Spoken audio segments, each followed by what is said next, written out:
네, 우리 오늘은 이제 우리 6장과 7장이 됩니다. 우리 차례를 보셔서 아시겠습니다만 6장의 제목은 불행을 선택하신 행복하신 분, 그리고 7장은 되찾은 행복 이렇게 되어 있습니다. 불행을 선택하신 행복하신 분, 그리고 되찾은 행복, 이렇게 6장과 7장의 제목이 있습니다.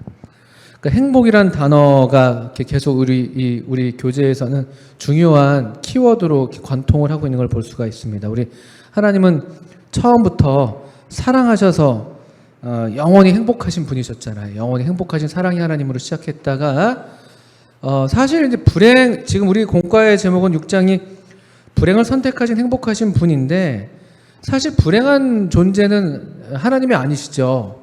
우리 주님이 불행하신 분이 아니십니다. 불행한 존재는 우리 앞서 본 것처럼 이제 우리 인간들, 우리 사람들이 이제 불행해진 것이죠. 사람들이 하나님께 반역함으로써 행복을 떠나서 우리가 불행을 선택한 건 사실 우리인데, 그래서 불행한 존재가 된 건 우리인데, 하나님의 진노와 심판의 대상이 된 건 우리인데, 그런데 도리어 행복하신 분께서 불행을 선택하셨다는 그런 제목이 되고 있습니다. 그리고 이제 하나님의 사랑이라고 얘기할 때는 우리가 잘 아시는 요한복음 3장 16절에 나오는 말씀처럼 우리 공과에도 교재에도 그 말씀이 인용되어 있습니다. 하나님이 세상을 이처럼 사랑하사 독생자를 주셨으니. 그러니까 하나님의 사랑이 원인이고 결과로서 독생자를 주신 그런 사랑을 하나님이 하셨다고 우리가 이제 성경 말씀을 통해서 배우고 있죠. 그리고 확실하게 믿고 있고, 근데 이런 독생자를 주시는 하나님의 사랑, 또 하나님이 사랑하셔서 독생자를 주시는 이런 일은 창세 전에 이미 하나님의 안에 이 생각과 이 계획이 그냥 있었다라는 게 아주 신비로운 그런 진리입니다. 그러니까 이를테면은 이게 참 어려운 얘기긴 한데, 우리는 이제 시간 속에 있기 때문에 과거, 현재, 미래 이렇게 해서 이런 어떤 직선적인 시간을 살고 있기 때문에 이게 좀 이해가 잘 안 가는데, 하나님께는 이 아드님이 이 땅에 오셔서 십자가에서 달려 돌아가실 이 일들이 그냥 영원 전부터 그냥 그 안에 그 생각이 있으셨다는 것이죠. 다 이해는 안 되지만 성경이 그렇게 분명히 가르치고 있습니다. 우리 에베소서 1장 4절부터 6절 같은 말씀에서는 창세 전에 이런 말씀들, 창세 전에 우리를 택하셨다, 이런 말씀들 있죠. 또 베드로전서 1장 20절 같은 데에서는 하나님의 어린 양이신 우리 예수님을 이렇게 가리켜서 말씀하면서 이 어린 양은 창세 전에 미리 알림 바 되었다, 이렇게 말씀하고 계세요. 이거 되게 신기한 말씀에서 한번 직접 보시죠. 우리 베드로전서 1장 20절이었죠. 베드로전서 1장 20절에 보시면 이 말씀은 전에도 이렇게 보아오고 우리가 곱씹어 볼 만한 그런 신비한 말씀입니다. 베드로전서 1장 20절 보시면 19절부터 20절 보시면 오직 흠없고 점없는 어린 양 같은 그리스도의 보배로운 피로 된 것이니라. 그는 창세 전부터 미리 알림 바 되시니라. 이 말세에 너희를 위하여 나타내신 바 되었다.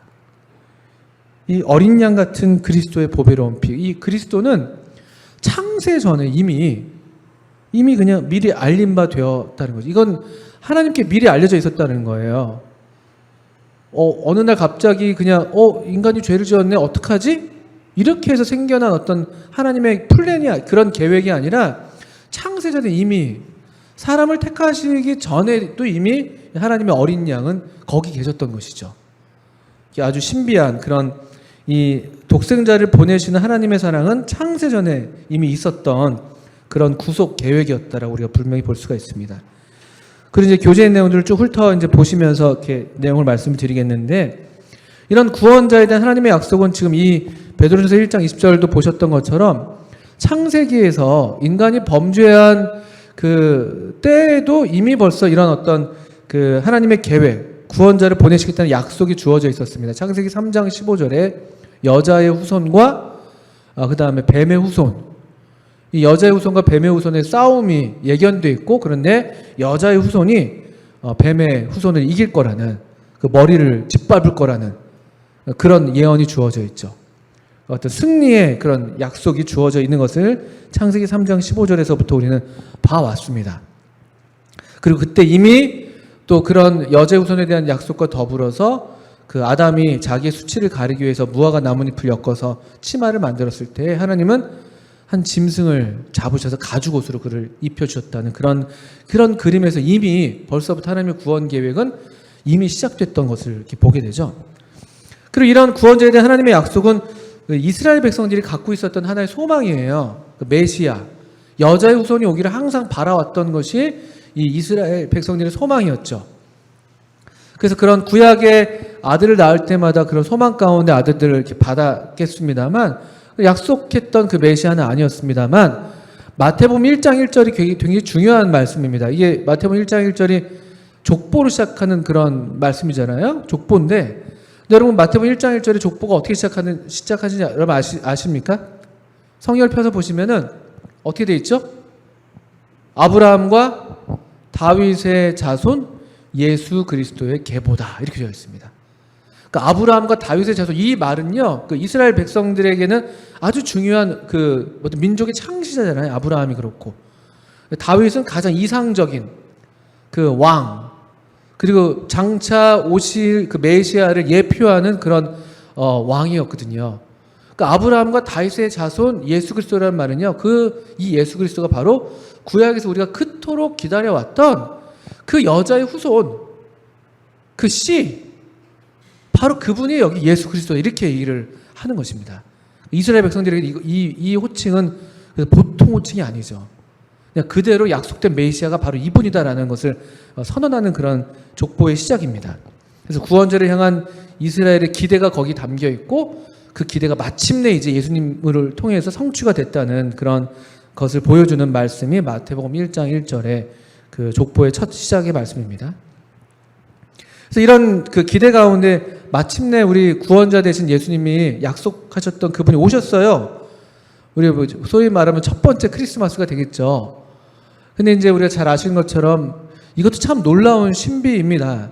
우리 하나님의 아드님, 가장 높으신 그 분께서 가장 낮은 모양으로 오셨다는 게 너무 이게 참 놀라운 그런 일이죠. 아주 소박하게 나셨어요.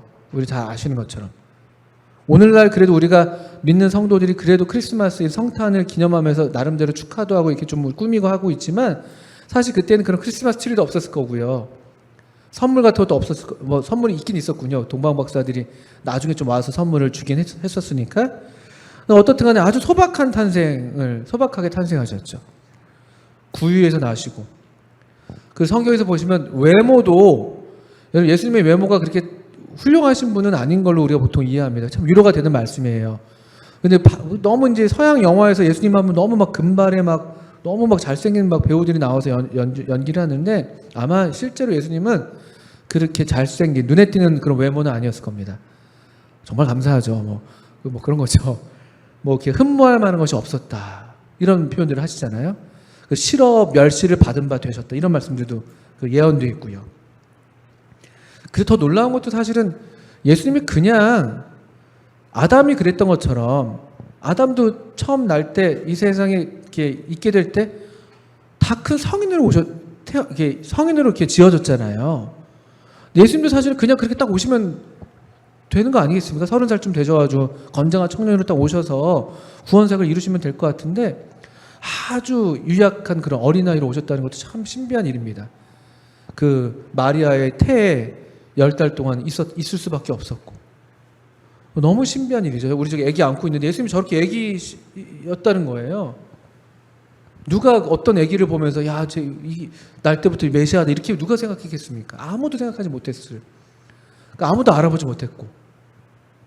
그리고 안다는 사람들은 오히려 헤롯과 그의 그 관원들은 오히려 이 왕이 오는 걸 원치 않아서 죽이려고 해서 애들을 다 죽이고. 아주 참 그 탄생이 참 그렇게 아름다운 그런 이야기는 사실은 아니에요. 피를 불러온 이야기였고. 그 구유에서 태어나고. 아주 비천하게 오셨죠. 그리고 예수님이 그러니까 공적인 그 삶을 시작하기 전까지 한 30년 정도 우리와 똑같이 사셨습니다. 똑같이. 그러니까 이것도 우리가 믿으셔야 되는 거예요. 어떤 특별한 무슨 슈퍼맨 같은 그런 유년기와 청소년기를 보내셨다고 생각할 필요가 전혀 없습니다.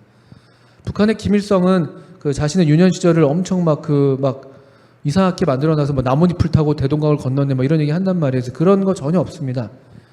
또 어떤 이상한 외경이라는 그런 그 우리 기독교 성경이 아닌 예수님의 이야기를 담고 또 다른 성경에서는 예수님의 어린 시절에 대해서 그런 마술적인 능력들을 막 묘사를 해요. 근데 전혀 그렇지 않습니다. 그냥 우리 뭐 성경이 많은 말씀을 하고 있지 않지만 누가복음 2장 같은 데 보시면 자라나셨다. 그냥 자라나셨다. 우리와 똑같이 그냥 자라나셨습니다. 잘 그림은 안 그려져요. 어떻게 청소년기를 보내셨을지, 사춘기는 없으셨던 것인지 뭐 부모님께 항상 순종하셨겠습니다만 잘 그림은 안 그려지지만 어떻든 우리와 뭔가 다른 아주 초월적인 삶을 사셨다고 우리가 생각할 필요는 전혀 없습니다. 그런데 이 30년의 삶을 향해서 하나님 아버지께서 그 삶을 인정하셨어요. 우리 예수님께서 그 침례를 받고 올라오실 때 하늘이 열리고 비둘기같이 성령이 그 예수님께 임하면서 그때 이는 내 사랑하는 아들이다. 내 기뻐하는 자다. 이렇게 선언하시죠.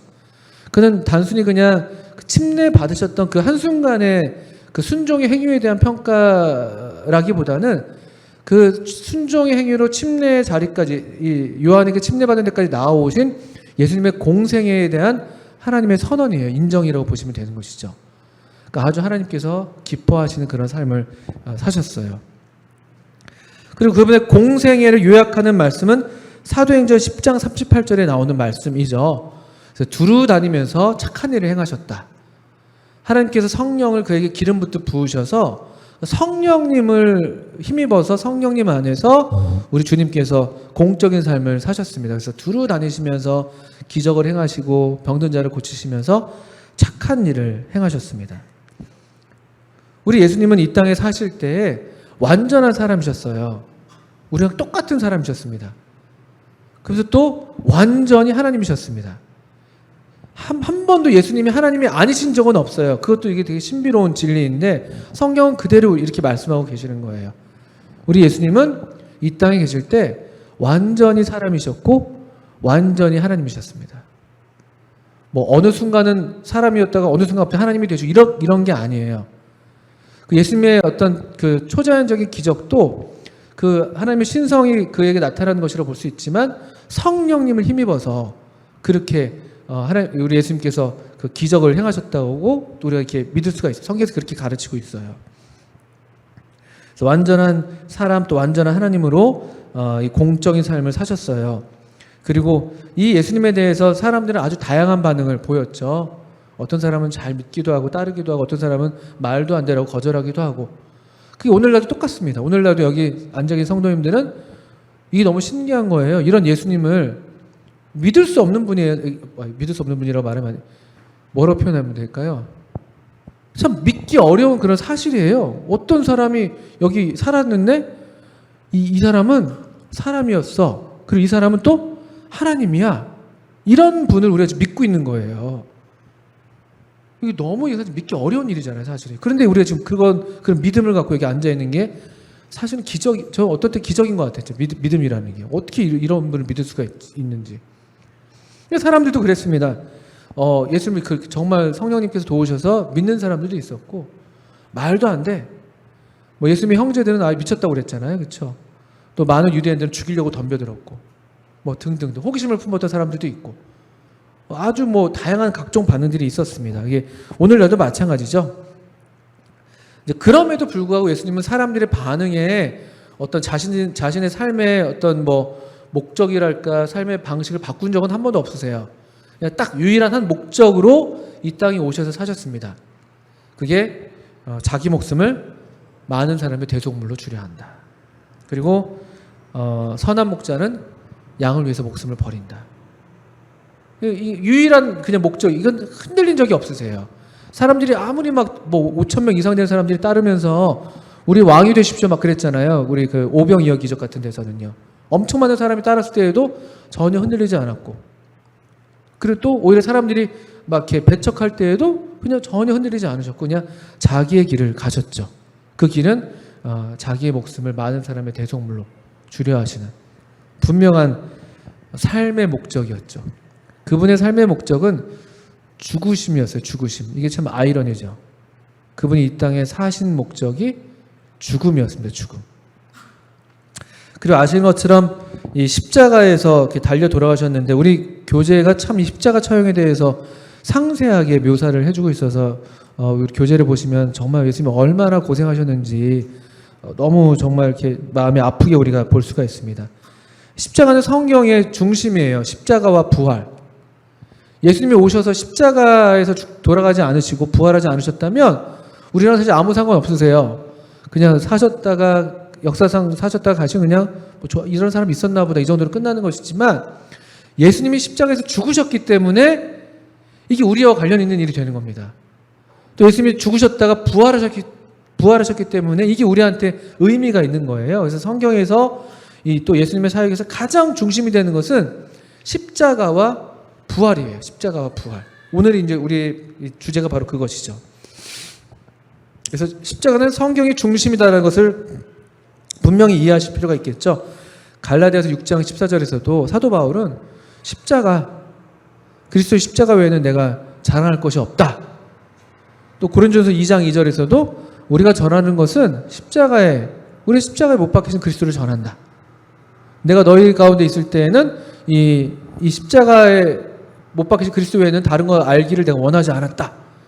이러면서 다른 걸 다 잃어버려도 다 몰라도 또 다른 게 나한테 없다 할지라도 십자가만 있으면 또 십자가에 달리신 예수님, 이것이 그 바울에게도 그렇고 성경이 분명한 중심이었습니다. 그런데 이 십자가가 우리 교재에서 보셨던 것처럼 최악의 사형 도구라고 묘사가 되어 있네요.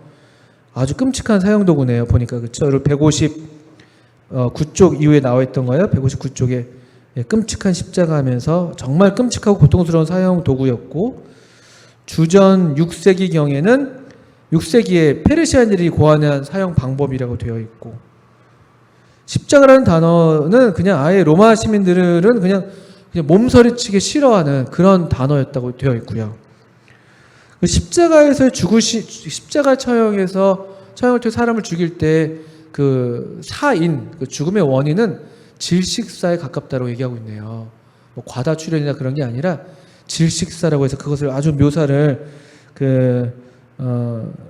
어떤 사람이 글을 인용하면서 159쪽과 160쪽에 묘사가 되어 있습니다.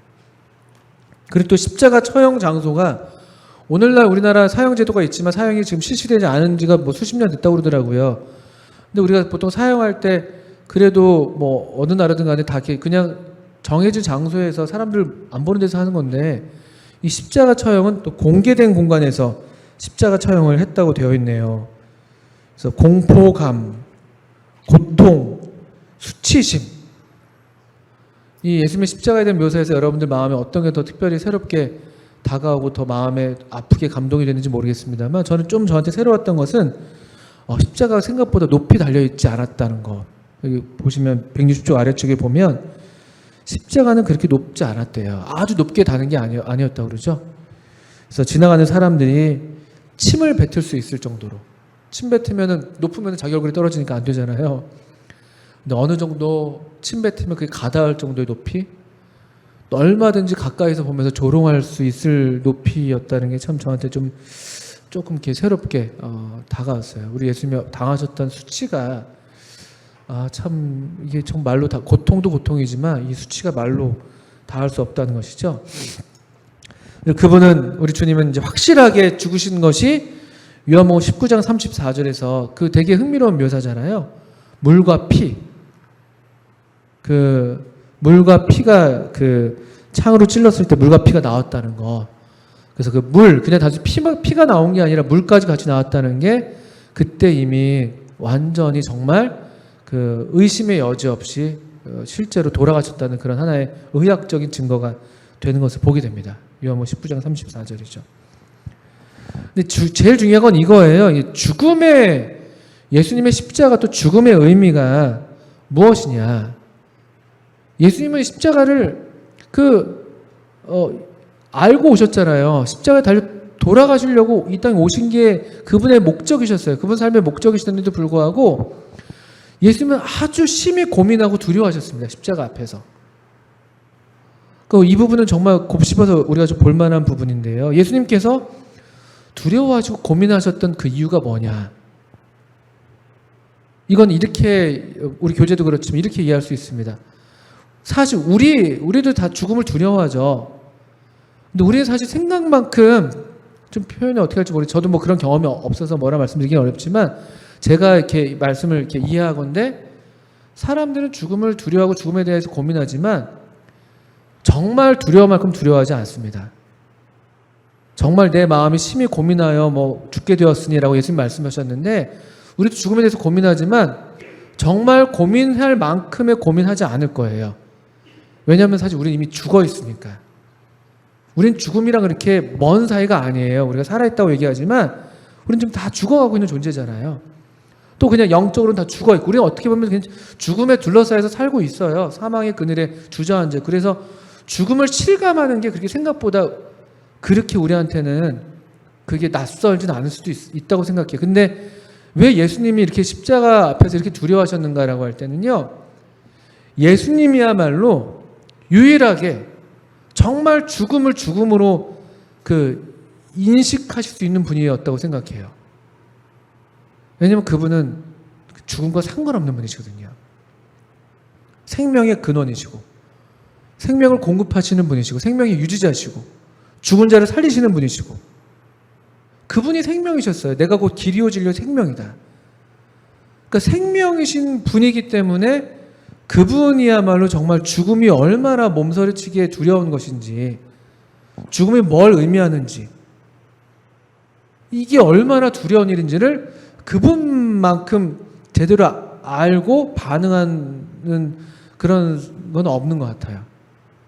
그리고 또 죽음의 실제 의미가 무엇입니까? 여러분 잘 아시는 것처럼 우리가 앞에서도 봤지만 관계의 붕괴라는 제목에서 배워왔었는데 죽음은요.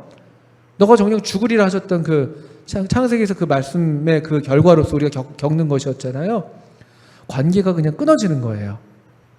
근데 우리한테 이게 그렇게 큰 일이 아니래도 우리는 이미 그렇게 끊어진 채로 살고 있으니까 우리 자신과도 분열되어 있죠.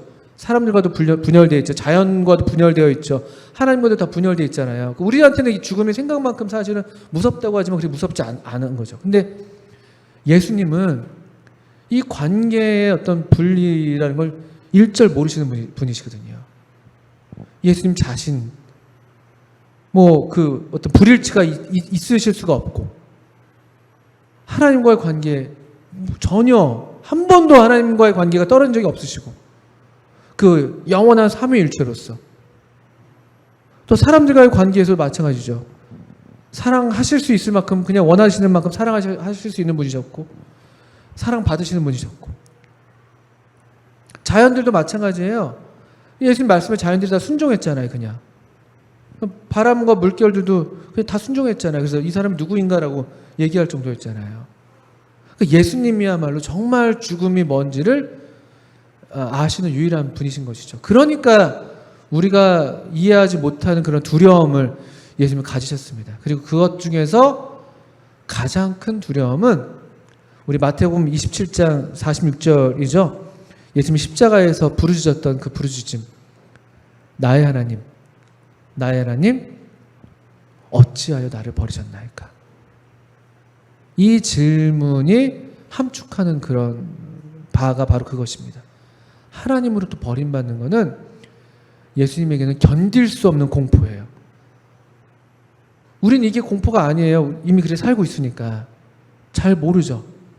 한 번도 하나님과 분리된 적이 없으신 이 아드님께서 처음으로 하나님으로부터 외면을 당하시는 거예요.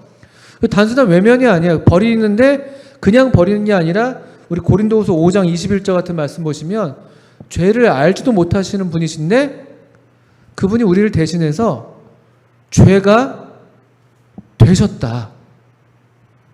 이 말씀 아주 특별한 말씀입니다. 예수님이 십자가에서 도대체 뭘 두려워하셨는가 보면요. 예수님이 사랑받으셨던 그 아드님이 이 십자가에서 사랑받는 아들이 아니신 거예요. 죄가 되신 거예요. 죄, 그냥 죄. 죄라는 어떤 그분의 존재가 그냥 전체가 다 죄예요. 죄. 또는 그 베드로전서 2장 24절 같은 데서도 친히 나무에 달려 그 몸으로 우리 죄를 담당하셨다라는 말씀 있잖아요. 예수님이 죄를 담당하시고 계신 거예요. 그러니까 그분의 이 몸 위에, 그분의 존재 위에 죄가 다 그냥 모든 그 인류의 죄가, 우리가 보통 얘기하는 그 우리 개인에게 있어도 과거, 현재, 미래의 죄인데 이게 우리 개인만이 아니잖아요. 그 시대에서부터 앞으로 우리 다음 세대까지 그 모든 인류의 죄를 다 여기 지금 담당하고 계신 거예요. 그 죄의 무게도 엄청난 거고, 죄를 알지도 못하시는 분이 자기가 죄가 되는 이 생경한 이 공포감. 더 무서운 건 뭐냐면요, 죄에 대해서 하나님께서 갖고 계시는 그 진노, 이게 무서운 거예요. 이게 그러니까 불행은 사실은 우리의 몫이잖아요. 인간이 불행한 거고, 인간이 하나님의 진노, 하나님의 심판을 받아야 되니까 우리가 불행한 것이었는데, 예수님이 그래서 불행을 선택하셨다고 말할 수 있는 거죠. 그분이 사람이 되기를 작정하셔서 오셔서. 그냥 사람으로 오신 것만 해도 너무 고통스러운 일이셨을 텐데, 근데 그냥 사람도 그냥 사람이 아닌 거예요. 끝내 마침내는 그냥 죄가 되신 거죠. 죄가. 이 진노를 누가 알겠어요? 이 하나님의 진노를. 예수님만이 알 수 있는 하나님의 진노잖아요. 예수님은 똑같은 진노를 갖고 계시니까, 죄에 대해서, 죽음에 대해서. 그 진노를 예수님이 담당하신 것이, 받으신 거예요. 그러니까 얼마나 예수님의 어떤 십자가에서 느끼셨을 공포와 그 두려움은 우리의 차원이랑은 너무나 다른, 정말 이해할 수가 없는, 평생 우리가 영원토록 이해할 수가 없는 거죠. 왜냐하면 이런 경험이 우리한테 있을 수가 없으니까요. 하나님으로부터 완전히 분리되고, 하나님으로부터 그 진노밖에 없는 그런 진노를 받으시고, 우리 지난 시간에도 우리 진노 중에도 긍휼을 잊지 않으시는 분이 우리 하나님이신데, 자비하신 분이신데, 십자가에서는 완전 그 자비가 하나도 없는 거예요. 진노만 있는, 그게 예수님께서 당하신 일이십니다. 그 마태복음의 그 나의 하나님 어찌하여 나를 버리셨나이까는 좀 특별한 말씀인데, 예수님은 지상에 계실 때 하나님을 가리켜서 하나님이라고 부르지 않으셨어요. 항상 뭐라고 부르셨는지 아십니까? 아버지, 아버지. 그 겟세마네에서도 아버지요, 할만하시거든 이 잔을 내게서 옮겨주시옵소서. 여기에서 나의 하나님이라고 외치시는 이 외치심은 그래서 좀 특별한 의미가 있습니다. 더 이상 아드님으로서 십자가에 계신 게 아닌 거예요. 그리고 예수님께서 응답받지 못하신 유일한 기도, 유일한 질문, 기도가 바로 이 기도예요. 또 이 질문입니다. 하나님이 이 질문에 대해서 답하지 않으셨어요. 어찌하여 나를 버리셨나이까? 라는 이 질문에. 그러니까 완전한 이 외면과 소외, 그걸 알지도 못하시는 분이시고, 경험해본 적도 없으시고, 모든 걸 전지하신 분이시지만 유일하게 알 수 없는 게 이거였거든요. 하나님으로부터 소외당하는 거. 왜냐하면 완전한 연합 가운데 계셨으니까. 그 지옥에 대한 묘사 중에서 마태복음 7장에서 그때 많은 사람들이 나더러 주여 주여 하면서 오잖아요. 근데 나더러 주여 주여 하는 자마다 다 아버지 뜻대로 행한 자가 아니다 이렇게 말씀하시면서 얘기하실 때, 그때 주의 이름으로 선지자 노릇도 하고 귀신도 쫓아냈던 그런 사람들을 향해서 그때 예수님께서 이렇게 말씀하신다고 되어 있잖아요. 내가 너희를 도무지 알지 못한다. 내가 너를 도무지 알지 못한다. 이게 진노예요, 이게. 다 아시는 분이시잖아요. 다 아시는 분이신 분이 우리 하나님이신데, 그분이 내가 너를 도무지 알지 못한다 하는 거예요. 완전한 외면, 소외. 우리도 사람도, 나 여기 있는데 그냥 여기 있는 사람 못 봐주고 그 사람 취급 안 하면 우리가 당하잖아요. 여기 전문 용어로 이제 학교에서 왕따 이런 것들 아니겠습니까? 있어도 사람 취급 안 하는 거잖아요. 그게 엄청난 그게 수치와 공포와 폭력이 되는 거잖아요. 근데 하나님의 진노 중에 또 지옥의 하나의 실체 중에 하나인데, 어떤 한 면목인데, 하나님을 모르세요. 얼마나 무서워요. 얼마나 무서워요. 다 사람들이 몰라줘도 하나님이 알아주시면 되는 게 우리의 어떤 믿음인데, 하나님이 날 모르신다는 거예요. 그러니까 이 일이 십자가에서 일어난 일이에요. 나의 하나님, 어찌하여 나를 버리시나이까. 근데 하나님이 그냥 전혀 돌아보지 않으시는. 이게 예수님의 십자가의 의미입니다. 그래서 우리가 이 예수님의 십자가를 생각할 때 또 하나 좀 생각할 중요한 부분이 누가 예수님을 그러면 죽였는가라는 것이죠. 누가? 우리 좀 뭐 보통 잘 모르는 사람들, 그 유대인들이 뭐 시기해서 죽였지, 로마인들의 손을 빌어서, 정보죠, 정보. 또는 조금 더 그래도 감동을 받은 사람들이라면 내가 죽였지, 내가 바로 십자가에 못 씌웠어, 이런 노래들도 있잖아요. 근데 성경적으로 말하면 그것도 다 틀린 말은 아니지만 성경적으로 말했을 때 우리 본문에서도 어떤 목사님의 일화를 인용하고 있는데 하나님 아버지가 죽이신 거예요. 그러니까 이게 충격적인 거죠, 이게. 요한복음 10장 17절 18절 오늘 그 아까 요한복음 10장 그 인용하셨었는데 거기에서 이런 말씀하시잖아요. 내게서 이것을 내게서 빼앗는 자가 없다. 그러니까 예수님께서 한번 그 말씀을 직접 찾아 읽어봐야겠습니다. 요한복음 10장에 선한 목자로서 말씀하시면서 18절에 이를 내게서 빼앗는 자가 있는 것이 아니라, 그러니까 예수님의 목숨을 누가 빼앗아 간 게 아니에요. 내게서 빼앗는 자가 있는 것이 아니라 내가 스스로 버리노라. 예수님 스스로 버리셨습니다. 그러니까 요한복음 19장에서도 스스로 주님께서 이제 다 이루었다 하시고 그렇게 가시는 거거든요. 겨우겨우 죽기 싫은데 하다 그냥 가신 게 아니에요. 그 스스로 목숨을 버리시는 거예요. 그 마지막 순간에서도요. 그런데 18절에서 나는 버릴 권세도 있고 다시 얻을 권세도 있으니, 그 다음 보시면 이 계명은 누구에게 받았다고요? 아버지에게서 받았어요. 아버지에게서. 그러니까 하나님 아버지가 사랑하시는 거예요. 이 명령까지도 예수님이 순종하신 거예요. 너 좀 죽어야겠다. 너 좀 죽어야겠다. 근데 그걸 억지로 한 게 아니라고요. 누가 빼앗아 가는 게 아니에요. 스스로 자원하는 심정으로 그렇게 하신 것이죠.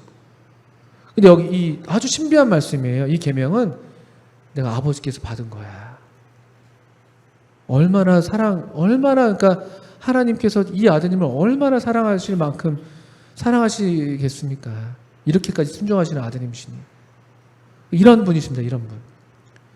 이 예수님을 그래서 하나님 아버지께서 표현이 좀 그렇지만 죽이셨다. 죽게 하셨다. 이건 하나님 아버지의 계획이고 의도셨고 아드님은 여기에까지도 순종하셨다. 그 이사야 53장에서도 그가 질고를 당하기를 원하셨다. 이렇게 되어 있잖아요. 하나님의 종을 가리켜서 그 이사야 53장에서도 말씀을 직접 찾아서 보면은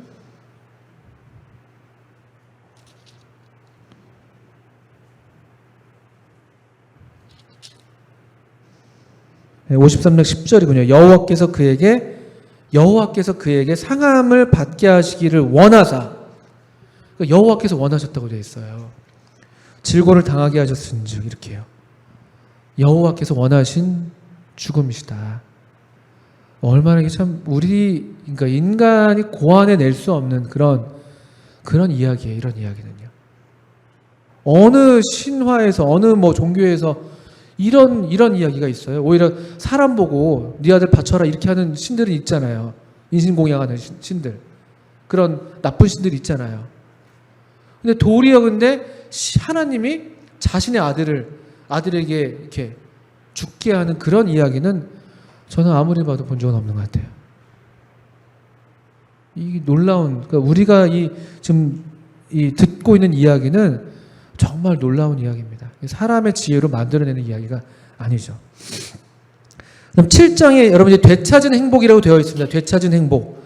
불행을 선택하신 행복하신 분이 6장이었는데 이렇게 불행이 되셨는데 이 불행을 선택하신 행복하신 분이 그분의 행복도 되찾으셨고 또 원래 불행한 우리도 이분 덕분에 행복을 되찾게 된 이야기가 7장의 이야기입니다. 7장.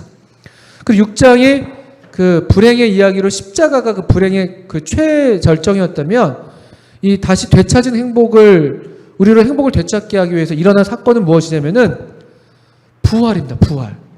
그러니까 십자가와 부활이 기독교 복음의 또 우리 진리의 핵심이에요. 핵심. 십자가와 부활이 없으면 기독교는 기독교가 아니에요. 십자가와 부활이 없으면. 예수님의 부활은 역사적인 사건입니다. 우리 성경 기록을 봐서도 이것이 조작된 이야기라고 볼 수 없을 만한 그런 상황으로 묘사가 되어 있는 것이잖아요. 만약에 우리 누가 얘기하는 것처럼 그때 또 그 바리새인들이 유대인들이 누구죠? 그 경비병들을 매수해가지고 제자들이 시체를 훔쳐갔다고 전해 이렇게 했다고 되어 있잖아요. 근데 정말 그 말이 사실이라면 이 예수님의 빈 무덤에서 보였던 그런 장면이랑 이게 어울리지가 않는 거예요. 제자들이 훔쳐가는데 붕대 풀어놓고 갑니까? 훔쳐가는데? 그럴 수가 없는 거예요. 애당초 훔칠 수도 없고. 경비가 보통 삼엄합니까? 그리고 이때 제자들이 무슨 용기가 있다고 이걸 훔쳐가요. 지금 바로 직전에 그 예수님 부인하고 막 도망치고 그랬던 제자들인데요. 이건 그 말 자체가 사실 앞뒤가 안 맞는 말인데 돈 때문에 경비병들이 그렇게 했고 돈이 굉장히 무섭습니다. 그래서 많은 사람들이 그냥 얘기를 그대로 믿었다고 또 되어 있기도 하죠. 이 수위가 그대로 남아 있었다는 것, 이것도 하나의 부활의 한 증거가 되기도 하고요. 또 실제로 목격자들이 있고, 또 사도 바울이 고린도서 15장에서는 우리 주님께서 500명에게 일시에 나타났다 이런 기록을 하고 있고요.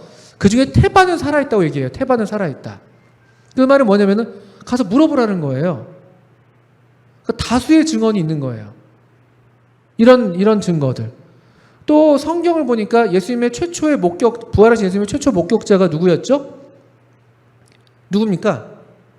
제일 처음 예수님이 부활하신 그 자신을 나타내신 사람이 마리아예요, 마리아.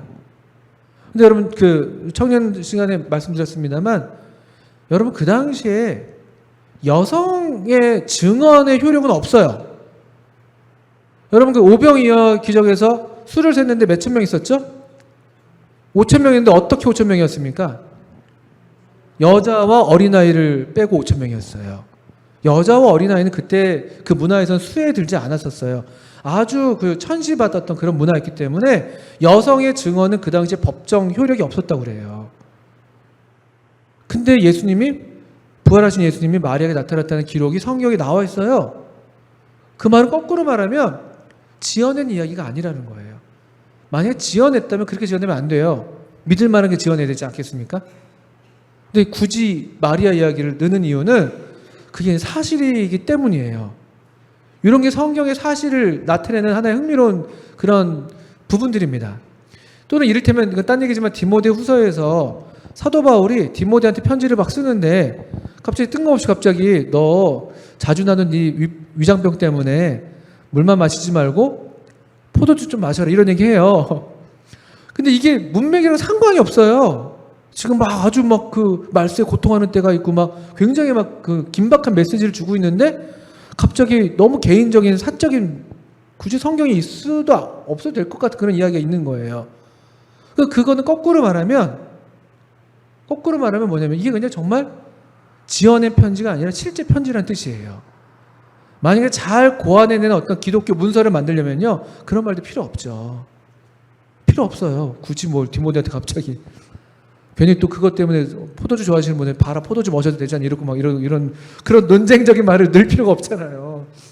예를 들면 그런 겁니다. 부활은 일단 사실이다. 여러 면에서 이건 부활의 사실성은 그래서 많은 사람들이 이것 때문에 기독교는 허구야 말도 안 되라고 얘기하지만 이것 때문에 기독교가 기독교인 것이죠. 또 부활이 없으면 기독교가 아닌 거예요. 부활이 없다면 행복을 되찾을 길이 없어요. 그게 왜 그러냐? 먼저 또 부활이 어떤 의미가 있냐라고 볼 때 이거는 로마서 1장 4절 말씀을 한번 펴보시겠습니까? 이거 아주 중요한 말씀이죠. 그리고 우리 교재에서도 저도 아주 잘 표현했다 하는 그런 말을 해놨는데 로마서 1장 4절에 우리 복음이 예수님이다라고 로마서에서 1장 1절부터 쭉 얘기하고 있는데 하나님의 복음, 이 복음은 그의 아들에 관한 것이다. 2절. 3절에 그의 아들은 육신으로는 다윗의 혈통.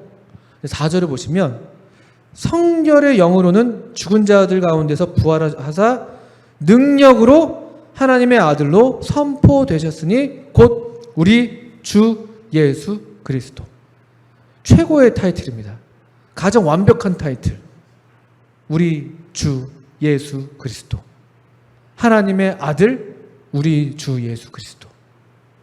이거 로마 시대에 아주 그 혁명적인 말씀이에요. 왜냐하면 그 당시에 하나님의 아들 주 그리스도 이런 어떤 영예로운 호칭이 로마 황제에게만 쓰였던 호칭이에요. 그 가이사, 시저라고 불렸던.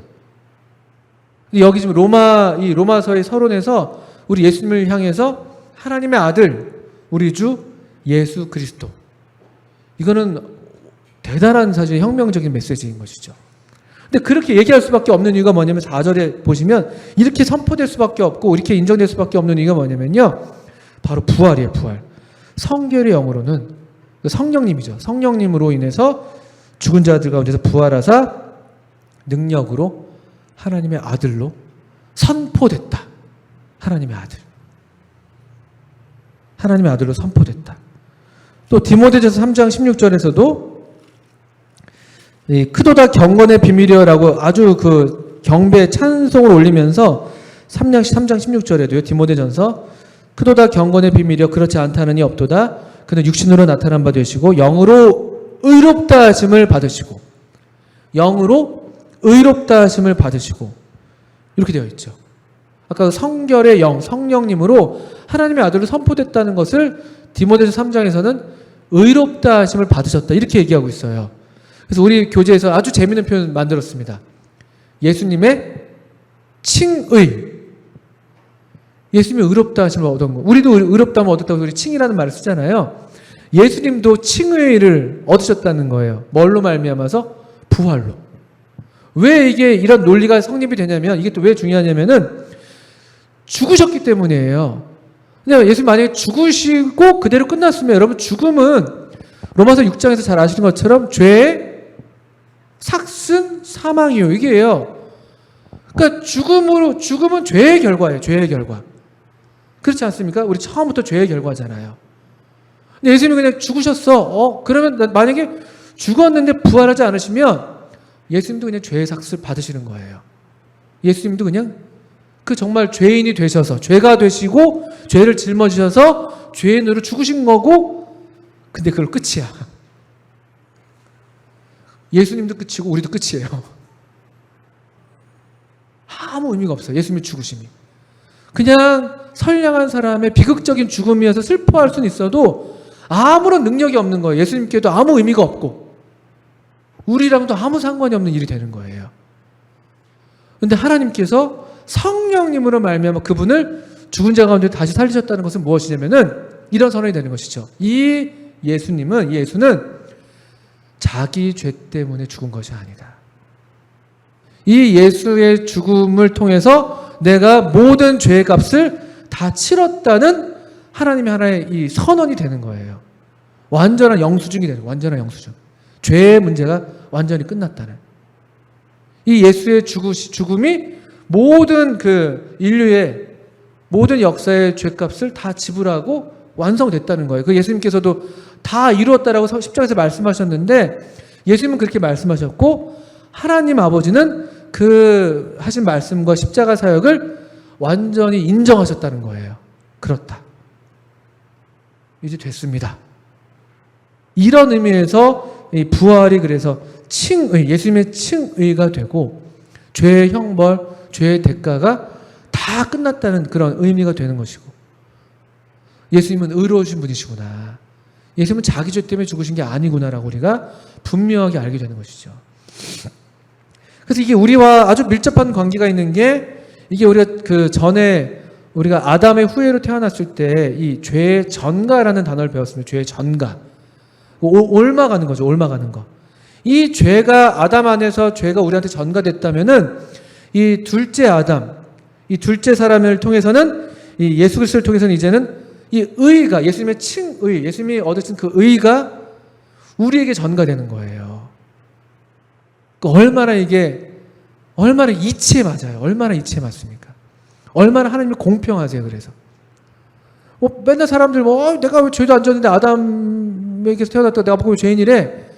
그 불평할 바에는 오히려 빨리 이 예수님의 의를 전가받아서 예수님 감사합니다라고 말할 수 있는 게 정말 더 맞는 것이죠. 이 공평에 하나님은 전혀 불의하지 않으십니다. 아담 안에서 모든 사람이 죄인이 됐다면은 이제는 그리스도 안에서 모든 사람이 의를 얻을 수가 있는 것이에요. 사실은 또 이게 사실입니다. 이미 일어난 일이니까. 어떻게 보면 이미 일어난 일이니까 사실은 다 우리의 모든 죄가 다 해결된 건 사실이에요. 이런 문제가 있는 것이죠. 그런데 이제 문제는 이거죠. 일어난 분명한 사실이 누구한테 효력이 있게 되는 것이냐는 것이죠. 이 칭의가 예수님의 그 의롭게 되심이 누구한테 어떤 사람에게 그 의가 전가되는가, 이제 이 문제가 오늘날 우리의 문제가 되는 것이죠. 그래서 우리 교재에서도 누가 이 그리스도와 연합한 사람들이 이 하나님으로 말미암은 예수님의 칭의를 우리도 이제 의를 전가받을 수 있다고 얘기하고 있는데, 누가 또 어떻게 그리스도 안에 그럼 있을 수가 있냐라는 말씀이 이제 중요한 질문이 되겠죠. 왜냐하면 이게 2000년 전에 일어난 일이고 한 사람의 일이고 나는 여기 지금 2000 몇 년도에 살고 있고 이게 나랑 무슨 상관이 있냐는 것이죠. 그 예수님의 칭의가 의롭게 되시고 또 우리를 의롭다 하시는 그 일이 어떻게 내 것이 될 수가 있는가, 어떻게 내가 그리스도 안에 있을 수가 있는가라는 것인데, 이게 에베소서 2장 1절부터 한번 보시면 이 본문을 이제 끝으로 마무리를 짓겠습니다. 에베소서 2장 1절부터 보시면, 그는 허물과 죄로 죽었던 너희를 살리셨도다. 그때 너희는 그 가운데서 행하여 이 세상 풍조를 따르고 공중의 권세 잡은 자를 따랐으니 곧 지금 불순종의 아들들 가운데서 역사하는 영이라. 전에는 우리도 다 그 가운데서 우리 육체의 욕심을 따라 지내며 육체와 마음에 원하는 것을 하여 다른 이들과 같이 본질상 진노의 자녀이었더니, 긍휼이 풍성하신 하나님이 우리를 사랑하신 그 큰 사랑을 인하여 허물로 죽은 우리를 그리스도와 함께 살리셨고 너희는 은혜로 구원을 받은 것이라. 또 함께 일으키사 그리스도 예수 안에서 함께 하늘에 앉히시니. 여기 이미 성도가 된 에베소 성도들에게 일어난 일을 이제 설명하는 것이에요. 2장 1절에는 너네 죽었었다. 예수님의 십자가에서 죽으심과 그분의 장사되심이 우리의 죽음과 우리의 장사된 것 똑같은 것이죠. 그리스도 안에서 우리도. 그리고 근데 또 그분이 일어나셨고, 그러니까 부활하시고 이제 하늘에 올라 보좌에 앉으셨는데, 그 일이 역시 6절에 보시면 우리가 그리스도 안에서 함께 일으키사 그리스도 예수 안에서 함께 하늘에 앉히시니. 그분의 죽음에도 연합되어 있고 그분의 부활과 그분의 그러니까 승천하셔서 존귀하게 되셨다는 그 승귀와도 우리가 연합되어 있다는 진리가 여기 지금 잘 묘사가 되어 있어요. 에베소서 2장, 이 본문이 아주 중요한 본문이죠. 근데 이 모든 일이 어떻게 우리 것이 됐냐라고 보니까 2장 5절에 보신 것처럼 뭐라고 되어 있습니까? 너희는 은혜로 구원을 받은 것이라. 은혜로 구원을 받습니다. 근데 은혜로 구원받는다는 이 진리가 어떻게 각 개인에게 실제적으로 효력이 있게 되는가라고 할 때는 2장 8절에 여러분이 우리 교재에서 설명되어 있는데, 8절을 보시면 이 8절은 5절에 대한 일종의 부연 설명이고 또는 뭐 어떤 찬양이다 이렇게도 얘기하고 있죠. 8절을 보시면 너희는 은혜인데 은혜, 그 은혜에 의하여 하나님 수단이 있는 거죠. 수단. 이 은혜로 구원을 받는 이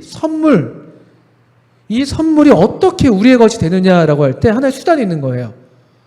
뭐로 말미암아서요? 믿음으로 말미암아서. 믿음으로.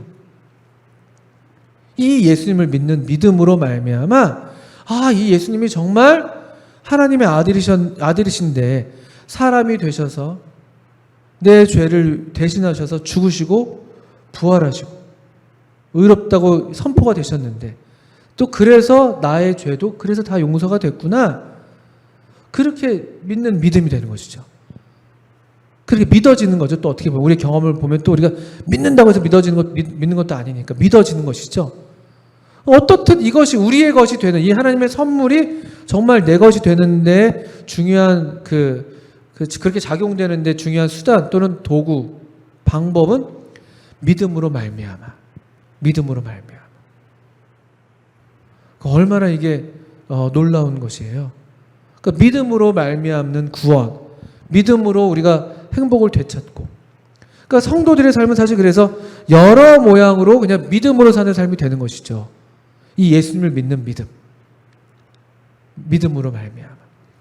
그러니까 예수님의 메시지, 사도들의 메시지도 항상 믿어라. 회개하고 복음을 믿어라. 이런 메시지들을 계속 줄 수밖에 없죠. 사도들은 하나님께 대한 회개와 우리 주 예수 그리스도에 대한 믿음을 전했다. 하나님께 대한 회개와 우리 주 예수 그리스도에 대한 믿음을 전했다. 이 믿음이 그래서 실제적인 면에서 하나의 실천적인 메시지가 되는 것이죠. 그런데 이것은 우리 쪽에서도 믿으려고 하는 그런 어떤 마음의 반응, 또 성령께서 우리 안에서 또 믿도록 하시는 그런 어떤 역사, 이것이 사실은 동시에 일어나는 그런 일로 이해가 됩니다. 논리적으로는 중생이 먼저라고 보통 얘기를 해요. 거듭나서 믿게 된다. 근데 우리는 또 믿음으로 거듭난다고 얘기도 하잖아요. 근데 이것이 사실 그래서 동시적으로 일어나는 일로, 우리 뭐 마침에 뭡니까? 그 달걀이, 그 병아리가 나올 때 안에서도 쪼고 밖에서도 이제 엄마가 쪼아주잖아요. 이제 마치 그런 것처럼 우리 마음에도 내가 좀 믿어야겠다라는 그런 마음과 더불어서 또 성령께서 우리 가운데 역사하셔서 또 우리로 믿도록 하시는 그런 일들. 돌아보면 이게 다 하나님의 또 은혜가 되는 것이죠. 어떻게 내가 이걸 믿게 됐지? 왜 내게 성령 주셔서 내 마음을 감동해? 뭐 믿게 하는지 난 알 수 없도다 하잖아요. 우리 마음에 그런 감동들. 그래서 요는 우리 예수님께서 불행을 선택하신 행복한 분이 되셔서 그분 자신도 행복을 되찾으셨고 영원한 행복을 다시 되찾으셨고 우리도 이제 그 행복을 누리게 하시는, 함께 그리스도와 연합해서 그분과 함께 죽고 다시 살리심을 받고 일으킴을 받고 하늘에 앉히게 되는 그런 놀라운 연합을 우리도 누리게 됐다는 것이죠. 이게 지금 우리에게 일어난 일이에요. 그래서 이 행복은 장래에만 있는 것이 아니라 지금 우리가 누릴 수 있는 행복이라고 해서 우리가 다음 장에 보시면 지금 누릴 수 있는 행복이라는 제목으로 되어 있죠. 이렇게 우리의 행복한 삶을 우리로 계속 살게 하시는 복음 메시지가 오늘 6장과 7장의 메시지가 되겠습니다. 그래서 여러분들 여기까지 우리 함께 배우게 됐고요. 이런 되찾은 행복에 대해서 다시 한번 이렇게 생각해 보시면서 또 기쁨을 많이 누리시고 또 나누시고 또 어떻게 이런 믿음을 내가 갖게 됐는지도 한번 생각해 보시고 또 그런 간증들도 나누신다면은 우리 안에서 이 하나님의 기쁨이 더 이렇게 충만하게 되지 않을까 생각이 듭니다. 여기까지 하고요. 여러분들 이제 또 그룹으로 나누셔서 또 여기 안에 있는 질문들을 사용하셔서든지 아니면 또 자유롭게 또 오늘 이렇게 듣고 또 배운 또 여러분의 구원에 대한 이야기들을 나누셔도 좋겠고 또 그렇게 행복을 나누시는 시간 되시면 좋겠습니다. 제가 짧게 한번 기도하겠습니다.